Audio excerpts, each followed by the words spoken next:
bienvenido a todos y quiero hacer hincapié que muchas autoridades nos acompañan en este segundo seminario. Tenemos autoridades como el secretario de Transportes de São Paulo, que está junto con nosotros. Tenemos autoridades de Perú, tenemos autoridades de Jamaica, tenemos autoridades de muchos países. No voy a nombrar porque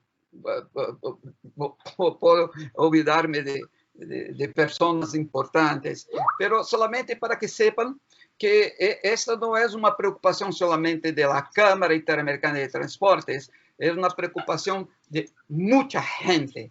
Y no vemos un futuro de la logística y sobre todo los transportes sin que no haga una integración de público, entes públicos y privados. Próximo, Larissa.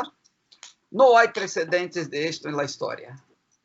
Y ahí hay algunas reflexiones como cómo están nuestros terminales. Cuando yo hablo de terminales de transportes, estoy hablando no es solamente por carretera, como vemos ahí, no. Estoy hablando de todos los tipos de terminales, los puertos, los aeropuertos, los terminales ductoviarios de ductos, y cómo ellos están ahora. ¿Qué fue hecho como prevención? ¿Qué vamos a hacer para el futuro para evitar que se viva otra pandemia sin una protección? Larissa.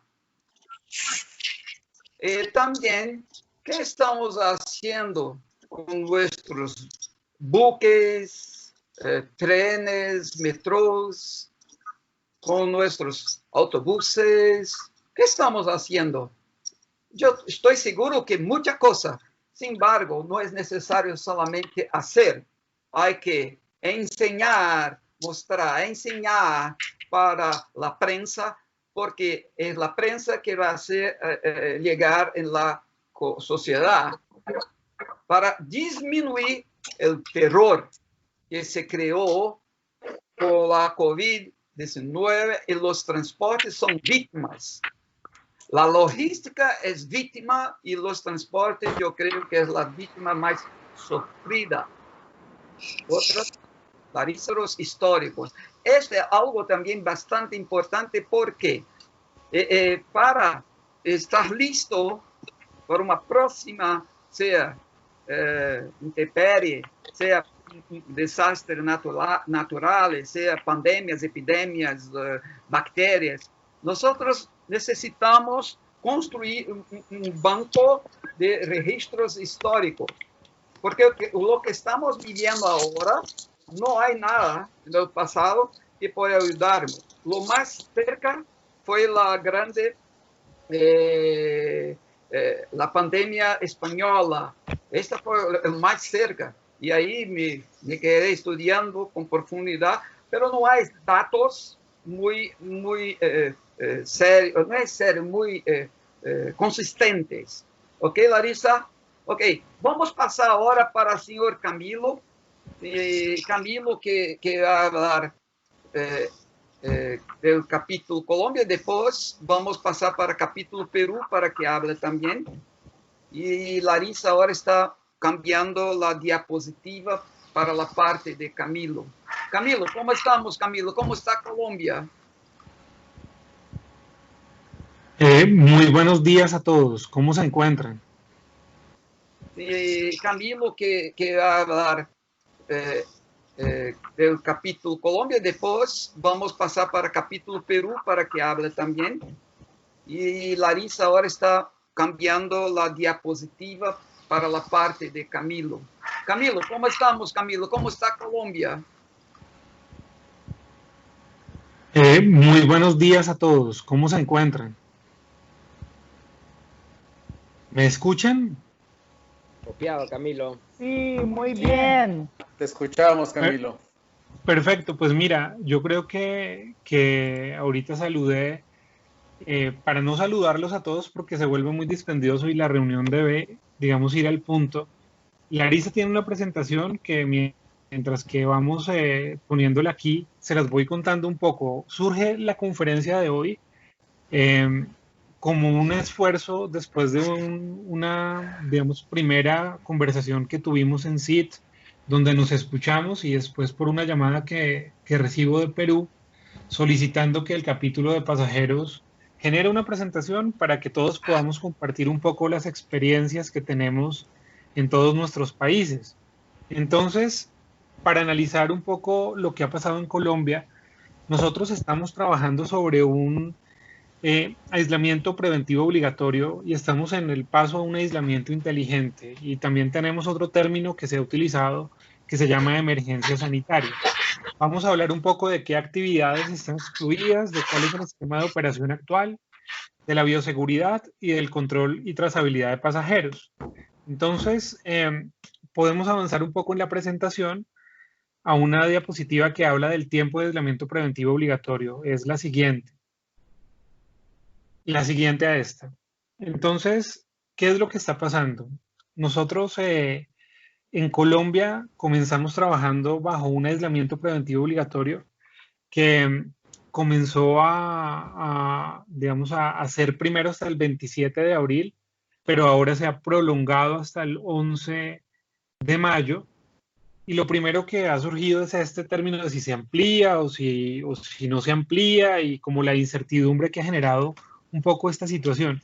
También que quieren entrar a un aislamiento inteligente donde se reactiven algunos sectores de la economía, mientras que llega ese 11 de mayo, hay unas actividades excluidas y que pueden en este momento continuar desarrollando su actividad afuera, en la calle. ¿Qué es el aislamiento inteligente? ¿Cuál va a ser su término? Y si se van a ampliar o no las actividades excluidas, pues realmente ya la respuesta la dio el gobierno esta semana. Todavía no ha salido un decreto que lo determine, pero ya el anuncio es oficial. Vamos hasta el 11 de mayo y vamos a ampliar las actividades excluidas. Particularmente entran dos sectores, el de la construcción principalmente y el de las manufacturas o el de los textiles, para tratar de darle una dinámica a la economía. Y lo que todos nos preguntamos es la normalidad. Entonces, hay distintos escenarios. Primero, volveremos a la normalidad. Hay muchas personas que aún en nuestro país, empresarios, piensan que el modelo de negocio va a ser el mismo en 2 o en 3 meses y que simplemente va a pasar. Y que cuando esto deje de ocurrir, todo va a volver a ser igual. Entonces, nosotros lo primero que nos planteamos es si volveremos o no a la normalidad. Hemos observado un poco lo que han dicho distintos expertos. En estos días hay mucha información y pues en principio manejamos un escenario en donde no vamos a volver a esta normalidad. Va a cambiar mucho la prestación del servicio, va a cambiar mucho la dinámica del mercado y del usuario y vamos a entender algo nuevo por normalidad. La siguiente, por favor, Larisa. ¿Cómo está funcionando en Colombia? Digamos que se garantiza el derecho de circulación a un conjunto de actividades excluidas. Son 35, pero estamos buscando la apertura de la economía. Vamos a pasar a 37 actividades. Colombia tiene o constituye un centro de logística y transporte que como autoridad está manejando, en teoría, todos los hilos del transporte durante el tiempo de la emergencia sanitaria. La emergencia sanitaria es declarada por el Ministerio de Salud y en Colombia va hasta el 30 de mayo de 2020, entonces tenemos varios términos. El de aislamiento es uno, que comenzó hasta el, digamos, día 27, ahora va hasta el 11, antes había tenido otro término, y quién sabe cuánto tiempo más dure, y el de emergencia sanitaria, que va hasta el 30 de mayo. ¿Qué dicen los decretos en Colombia? Que posiblemente vayan a haber hacia el futuro nuevos aislamientos o nuevas emergencias sanitarias. Entonces el escenario que está contemplando el Estado es un escenario de realmente hacer, digamos, varias como cuarentenas en el tiempo. En cuanto a las actividades excluidas, son todas las de la cadena de producción y abastecimiento, comercialización y distribución de distintos productos, funcionarios del servicio público, funcionarios dedicados a servicios públicos como energía, las fuerzas militares, concesiones, el negocio de los call centers, los hidrocarburos, la minería, los negocios de Internet, de comunicaciones y de vigilancia. Y como les anunciaba, el gobierno incluye ahora el sector textil y también incluye el sector de la construcción. Entonces, básicamente, pasamos a la siguiente diapositiva contándoles un poco que el transporte intermunicipal en Colombia en este momento está completamente detenido. Existe, digamos, una subordinación a ese centro de logística que es el que autoriza los viajes. Por lo menos hasta el 30 de mayo tenemos esa subordinación y realmente el servicio está cerrado. De manera general solo opera para exclusiones hasta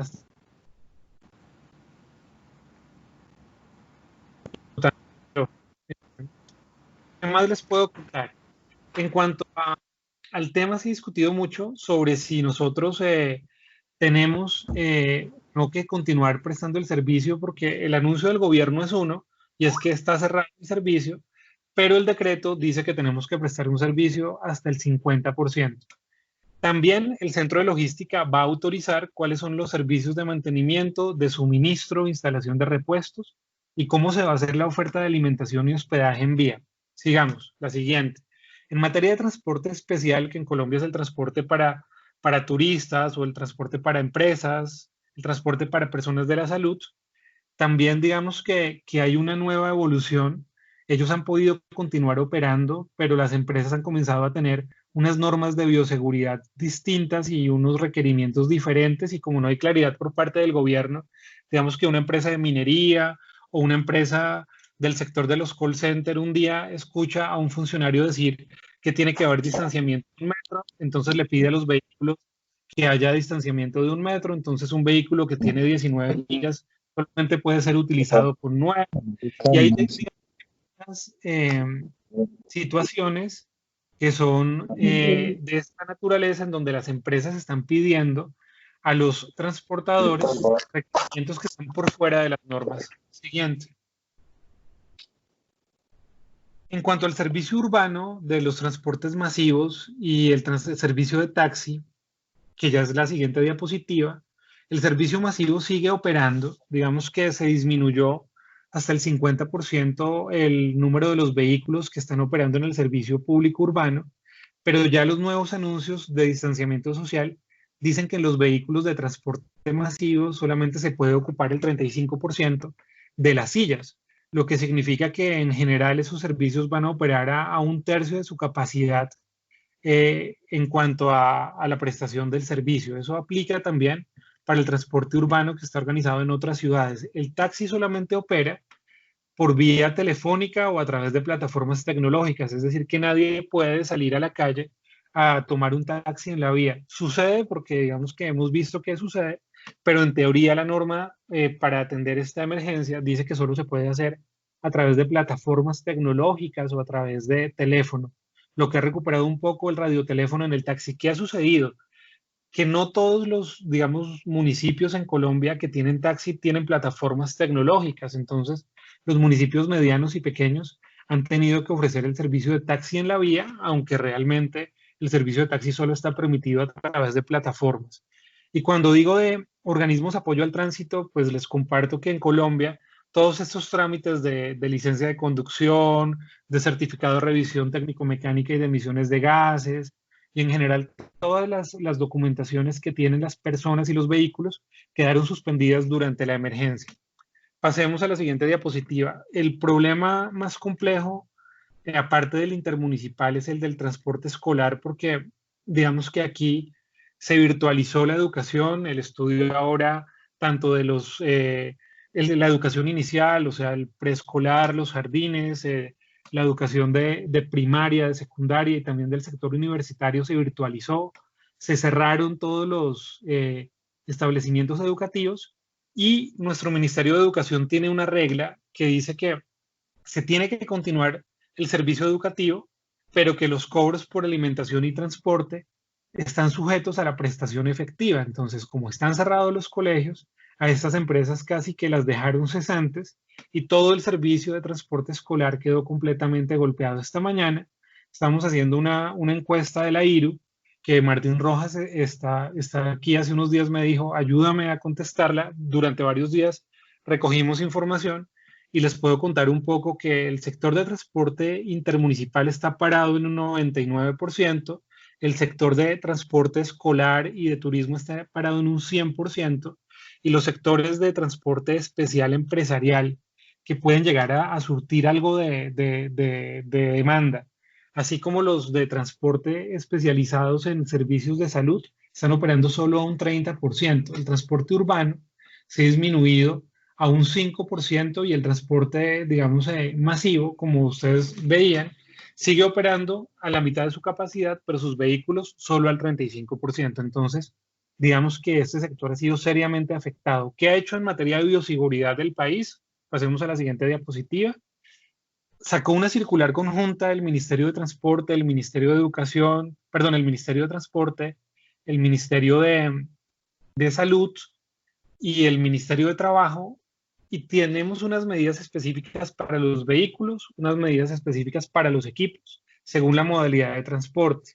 Y también unas medidas a implementar por parte de los conductores, en este caso del servicio especial, pero también del intermunicipal, también de la carga, y unas medidas a implementar por parte de las terminales. Esta circular se las compartiremos a través de la ARIZA para que la conozcan en todos los lugares. Sobre ellas hicimos unas infografías que vamos a compartir en el grupo que tenemos de CIT para que conozcan un poco el detalle. Y acá las grandes preguntas son, ¿cómo determinamos el porcentaje de ocupación vehicular? Digamos que en el masivo ya dieron una línea del 35%, pero en los otros servicios es muy complicado, digamos, la separación que están pidiendo haría que sean, por ejemplo, acá tenemos un grupo que es el grupo A, que son vehículos pequeños de menos de 9 pasajeros. Si se aplicara esa regla, casi que el grupo A desaparecería o quedaría para uno o dos usuarios y no sería rentable. Entonces acá hay una gran cantidad de desafíos para entender cómo vamos a manejar estos, aparte de los protocolos, que los guantes, que la desinfección, que cómo lo vamos a hacer, que eso es de lo que trata la circular que les voy a compartir. Este porcentaje de ocupación nos preocupa. ¿Cómo crear confianza en el usuario? Que es, digamos, hacia donde yo creo que tenemos que reestructurar los servicios. Tenemos que hacer unos servicios que sean llamativos y seguros. El usuario va a quedar muy golpeado, digamos que el usuario no va a tener dinero, ni tampoco va a tener deseos de viaje. Entonces, para que eso pueda comenzar a reestructurarse, tenemos que mostrarnos muy competentes y muy seguros frente al regulador, que en este caso es el Estado, pero sobre todo frente al pasajero.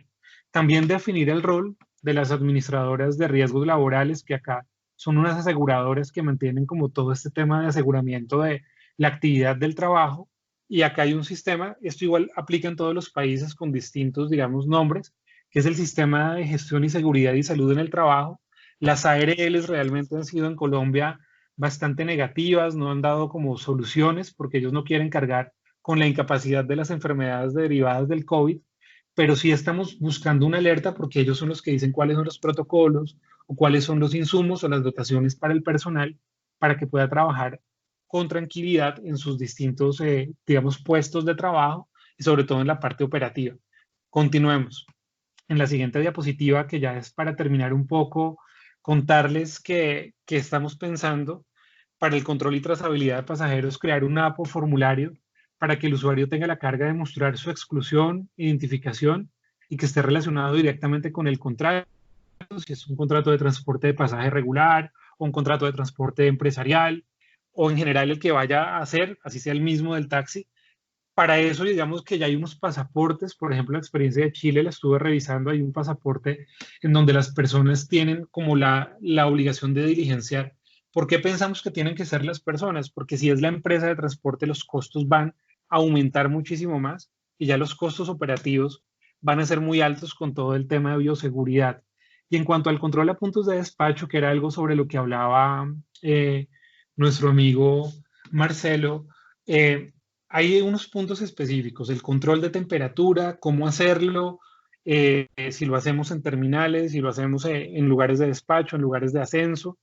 También que necesitamos tener protocolos para aislar a los conductores porque acaban a llegar unas pruebas COVID aeróbicas que son masivas, pero el Estado solamente se las está entregando a los sectores que son capaces de aislar a sus conductores. Y ustedes saben que acá los conductores tenían la costumbre antes de interactuar mucho cuando iban a hacer un trámite, cuando estaban en la terminal, cuando estaban en un colegio, cuando estaban en algún lugar donde prestan sus servicios, y ahora ellos tienen que estar ajenos a los clientes y ajenos entre ellos para, digamos, mantener condiciones de aislamiento que permitan que se les practiquen pruebas COVID aeróbicas periódicas y podamos tener con ellos un control y trazabilidad sobre ellos.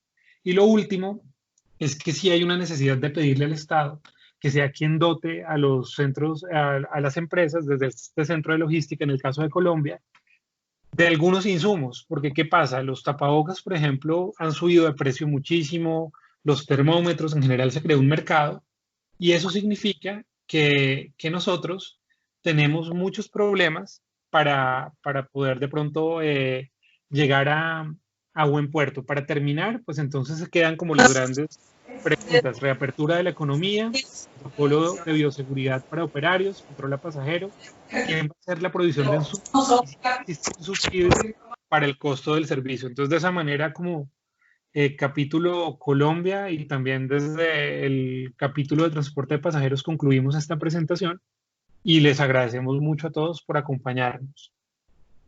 Le felicito, Camilo. Gracias. Le felicito. Muy bueno. Entonces, ahora nosotros vamos a invitar a capítulo de Perú que comparta con nosotros algunos de sus temas. Por favor, bienvenidos. Bienvenidos a todos. Ahí Martín Ojeda va a arrancar la primera parte de la presentación y luego voy a poder también darles unos comentarios de cómo actualmente operador, ¿no? Cómo es que estamos operando, aunque sea un 10% aproximadamente la flota, con algunas oportunidades que se han presentado. Quienes viajan, quienes no, esa es la estadística que justo mencionó Martín. Y además he visto a través de fotos y todo que estamos logrando tener, obviamente, como feedback, que hasta le cortan las uñas a los pasajeros para tratar de ir lo más pulcro posibles y despistar todo, ¿no? Entonces, esos buses están saliendo con una capacidad ahorita más o menos del 60% de ocupabilidad. Se quiere llegar al 50%, pero es tanta la cantidad de gente que el gobierno un poco que está testeando si se va por el 50, por el 60%, en el caso de los doble pisos, y prácticamente lo que se está pidiendo no es que por cada dos asientos, por cada dos asientos juntos vaya solo una persona. En el caso de los asientos individuales están exonerados, ¿no? Eso es lo que está pasando ahorita en nuestro caso. Estamos, digamos, operando con una flota, como les comenté, al 10%. Y por otro lado, la mayor preocupación que creo que no solamente es de nuestra industria, es realmente de todos, es el tema del capital humano, de nuestros trabajadores, ¿no? ¿Qué va a pasar con ellos en estas semanas? Hay mucho personal que ya la caja, si bien somos muchos transportistas de pasajes, saben que es líquido y algo nos puede haber dejado, se va rápida con las planillas, ¿no? Entonces, estamos viendo y esperando esas regulaciones, ¿no? Que el Estado vaya normativizando para poder nosotros ver cómo nos acogemos y la mejor fórmula para que nuestros empleados tengan algo también con que enfrentar esta pandemia que, como creo que muchos coincidimos, no acaba ahorita a fin de mayo ni siquiera, y vamos a tener mucho tiempo con buses parados y sobre todo teniendo que retomar la confianza de nuestros pasajeros para que quieran viajar y poder moverse y ofreciéndole la seguridad. Y para terminar, yo creo que igual no hay mal que por bien no venga, entonces siempre he tratado de ver las cosas positivas a las cosas, y esto también nos ayuda a poder filtrar y demostrar tanto que hemos peleado por la informalidad, ¿no? Que había en el transporte peruano, con más de 60%. Entonces, el poder ser las empresas que tengan la capacidad de pasar los lineamientos, de poder tener terrapuertos limpios y operativos, el ser formal, creo que nos ha costado y es un dolor de cabeza pre-COVID. Hoy por lo menos se puede estar cosechando, ¿no? Los frutos de la formalidad al ver que hasta el Estado ya está tocando la puerta, está viendo, está confiando en estas empresas que hemos estado, ya tenemos, en el caso de la mía, 50 años en el mercado y cumpliendo toda la normativa, las planillas y la formalidad del caso. Entonces, espero también comentarios y ver cómo nos está yendo a los otros colegas y que de esto salgamos más fuertes todos, pues, ¿no? Todos como gremios, como empresas y sobre todo como humanos. Así que les mando un fuerte abrazo a todos. Gracias a Capítulo de Perú. Gracias. Ahora nosotros tenemos 6 minutos para abierto para aquellos que deseen hacer comentarios. Yo creo que el protocolo IRU, que capítulo Colombia y capítulo Perú hicieron comentarios. No sé si Martín Rojas de Estados Unidos está ahí. Martín Rojas, ¿está? Aquí estamos, ¿me escuchan? Gracias, bienvenido. Martín Rojas, le gustaría hablar un poco de este protocolo, porque en la CIT nosotros estamos construyendo un protocolo para Day After, como ha dicho el capítulo Perú, para después de la COVID. También estamos construyendo. Y yo sé que la IRO, que mantengo contacto casi que todos los días, también está haciendo. ¿Podría ayudarnos con alguna información, Martín Rojas, de Estados Unidos? Sí, lo que primero vimos era ver si dentro de la Organización Mundial de la Salud había un protocolo específico para el transporte. No había nada específico en sí y formulamos algunos componentes dentro de IRU, trabajando muy de cerca con algunos miembros como los de España, que fueron los que arrancaron algunos de los protocolos porque tenían mucha necesidad de ello. En ASTIC, que es nuestro miembro en España, tenían las empresas estaban promoviendo muy activamente ciertos protocolos, porque obviamente en España el impacto del COVID ha sido enorme, al igual que en Italia, ¿no? Uno de los países que más impacto ha tenido, yo creo, hasta el momento. Y de ahí fueron surgiendo cosas. Yo no lo llamaría un protocolo de por sí, sino que básicamente algunas prácticas recomendadas, así lo pondría yo.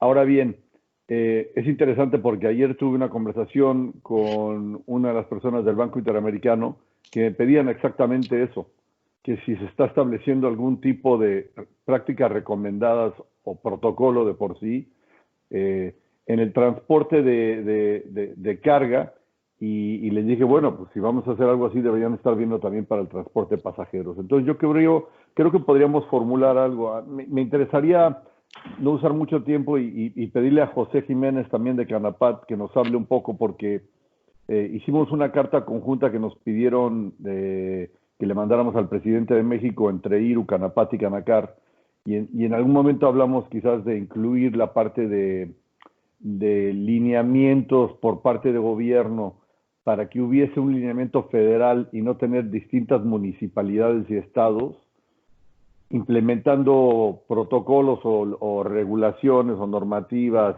distintas, y eso incrementaría la complejidad. No sé, José, si quieras mencionar un poco de lo que han hecho ustedes en Canapat en ese sentido. Gracias. José Jiménez de México. ¿A ti sí, ¿cómo están? Buenas tardes. Buenas tardes. Gracias. Sí, comentarles que la Secretaría de Comunicaciones y Transportes emitió el pasado 23 de marzo un documento que hace referencia precisamente al plan de contingencia ante el COVID-2019. Este documento contempla y establece que todas las terminales de autobuses del país deberán contar con un sistema de monitoreo de la salud de los pasajeros. Ese sistema consiste en el ofrecimiento y la aplicación de gel antibacterial, de ofrecer para que todos los pasajeros que accedan a un autobús cuenten con un cubrebocas, y también que los médicos realicen un cuestionario emitido también por la SCT con el visto bueno de la Secretaría de Salud, y que consiste en preguntarles con quiénes han estado en contacto, si han realizado viajes a algún otro países en riesgo obviamente de contagio, y algunos otros términos que establecidos en este cuestionario. Además de eso, deberán de tomar la temperatura con termómetros pues como a distancia o infrarrojos, y esas actividades se están realizando ya en las terminales a partir de esas fechas. Por lo que a nosotros respecta, esas actividades de monitoreo se están realizando. Además de ello, y aunque no está establecido por la Secretaría de Salud, también estamos realizando la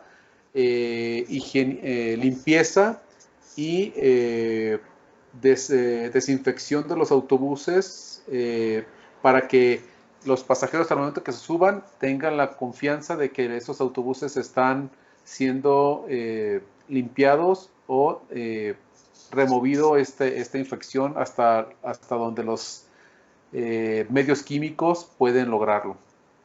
Eso es lo que estamos haciendo. También les comento que hace 2 días México entró en la fase 3 de la contingencia y que esto lo que han realizado es reducir la movilidad de los pasajeros. El día de hoy hicieron el anuncio que se va a restringir también la movilidad de algunas rutas de pasajeros del metro suburbano y también la restricción de algunos medios de transporte de pasajeros por medio del protocolo Hoy No Circula. ¿Qué es el Hoy No Circula? Quiere decir que todos los propietarios de un vehículo particular no podrán circular a partir de mañana hasta nuevo aviso y que los únicos que pueden circular son los vehículos que cuenten con tecnologías motoras limpias. Esto como una medida también de restringir la circulación y la movilidad de las personas. Una acción más que aquí quiero comentar con ustedes es que también en México hemos sufrido el impacto de esta pandemia a tales niveles que a la fecha tenemos solamente el 10% de nuestra flota vehicular circulando. Esto equivale a que más de 30,000 unidades están detenidas, paradas en nuestros patios de resguardo. Desde nuestro punto de vista, los protocolos de efectividad para combatir el COVID-19 están implementados. Podrán ver en algunas de las redes de Canapat que ya algunos videos que ya están en circulación de qué es lo que estamos haciendo. Ok, muchas gracias, José Jiménez de México. Ahora nosotros ya estamos terminando, sin embargo, todos los participantes que deseen continuar interagiendo, podemos hacer por emails o por WhatsApp y también construir una ata para que todos tengan las informaciones. Como saben, las reuniones de la CIT siempre nosotros hacemos la grabación, pero yo sé que hay personas ahí que es la primera vez que están participando. Les pido la cooperación, que es importante mantener siempre esta grabación. También informo que el Global Federation Competitiveness Council de Estados Unidos está participando. También muchos o intemperie o algo que la sociedad venga a sufrir. Essas emergências sanitárias vão a repetir, não sei se vão a repetir uma vez em um siglo, mas se pode repetir meses, e nós não temos aqui esta definição de fecha, ok? Os protocolos de la CIE se construyen con las informaciones, con las participaciones y colaboración de los capítulos de la CIT. Entonces, les invito para que envíen para la Secretaría General todo lo que ustedes tienen para que podamos ahí construir todos juntos, como siempre hacemos en la CIT. Hacemos siempre con la voz de todos, jamás hacemos con la voz de uno, ¿ok? Y fue muy importante porque hay puntos que foram, llamamos de key points, o sea, los puntos llaves. Confianza de los usuarios, esto se va a cambiar. Y también los gobiernos estarán también con desconfianza en los cruces de frontera. Entonces, para nosotros como pasajeros, podamos vivir otra situación, no es más de las gemelas, no, ahora es una situación diferente, ¿ok? Los cruces de frontera podrán ser un problema. Y también el crudo bajó en todo el mundo. Mira, el crudo está con precio negativo, pero las estaciones de servicios todavía mantienen, o si no mantienen, bajaron muy poco en algunos países, ¿ok? Pero tenemos que entender esta dinámica. La peste negra, los gremios se fortaleceram, o capítulo Perú fue brillante, y ahora con COVID-19 es un momento cierto de los entes públicos y privados se juntaren para un fortalecimiento sinérgico y que agregue valor a la comunidad interamericana. Estamos hablando de todos los países de las Américas, de las 3 Américas y Caribe. Temas para el tercer seminario ya está abierto y Argentina va a hablar sobre el medio ambiente y compliance, el próximo, y también nosotros vamos a hablar de tecnología de estado de arte, o sea, las últimas tecnologías para modales de transporte, sea para trenes, para buques, para autobuses y también, sobre todo, para terminales. Vamos a traer algunas reflexiones de cosas que ya podemos pensar e implementar en nuestros países. Entonces, yo ahora les pido disculpa y por respeto a todos, nosotros tenemos todavía 4 minutos de seminario.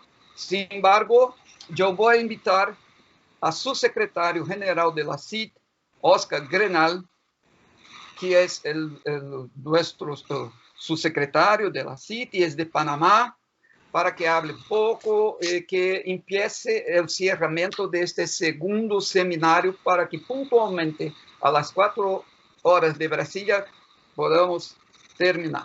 Señor Oscar Grenal está aquí, subsecretario de la CIT. Buenas tardes, ¿no me escuchan? Sí, escuchamos. Sí, buenas tardes a todos los miembros de la CIT y todos los invitados. Fue un placer compartir con todos ustedes. Esperamos poder volver a vernos pronto. Estamos pendientes con la asamblea en México, más o menos programada para los primeros días de septiembre. Todo depende cómo se vaya movilizando el COVID-19. Sí debíamos abrir un debate sobre los temas de Perú y Colombia. Yo sí había adelantado un poquito con mi compañero Camilo referente a la apertura esa que iban a tener el día 26, pero parece que el presidente fue bien aconsejado y no se dejó presionar tanto por los comerciantes y en ese sentido mantienen la cuarentena hasta el día 11. En la parte de Perú me parece que ese éxodo de toda la comunidad del Lima hacia las provincias es un poquito problemático, porque en muchas provincias no ha llegado el COVID, pero al trasladarse de la ciudad hacia la afuera, se lleva ese problema hacia la afuera, y eso está creando bastante problema. Acá en Panamá se hizo un cerco sanitario, y precisamente para evitar eso, hay provincias que no tienen ni un caso, ni siquiera ni un caso, y el cerco de salud ayudó bastante a esas provincias afuera donde hay mucha más necesidad que en las capitales, y entonces se estaba llevando ese problema hacia las provincias que son más pobres. Fue un placer, y para cumplir con el horario de la CIT, esperamos vernos próximamente por este medio y en la próxima reunión de la CIT. Un placer haber compartido con ustedes. Gracias, mi subsecretario. En nombre del secretario general de la CIT, doctor Paulo Vicente Calete, que está en cuarentena y no tiene acceso a la internet, yo agradezco a todos la participación y muy pronto estaremos invitando para el próximo tercero seminario. Entonces, acá en Brasilia, nosotros estamos a 4 de la tarde. Y ahí me despido, agradezco y fuerte salud. Hasta luego. Un gusto a todos. Hasta luego. Hasta luego. Chao, chao. Bye. Gracias.